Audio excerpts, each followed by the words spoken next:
In this video, I will show you how to fix ChatGPT app login not working. Now the first thing that you need to ensure is that you're connected to a stable Wi-Fi connection. And if it's not working, you can simply try switching between mobile data and Wi-Fi. Now the next thing that you can try is to go to Play Store. In the search bar, search for ChatGPT. Here, check if there is any update available. If there is, then simply update your app. Once it's done updating, you can simply reopen it and try to log in. And if it is still not working, what you can do is simply tap and hold on to ChatGPT icon.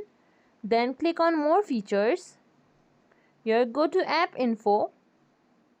Then click on force stop. Confirm it. Then go to storage uses. Here you can see clear cache written in bright red. Click on it.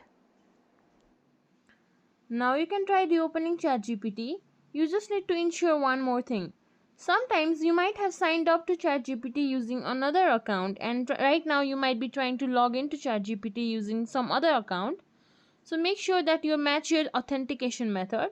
And that's it. That's how you can fix ChatGPT app login not working. If you think this video was helpful, please like, share, subscribe to our channel and leave us a comment down below. Thank you for watching.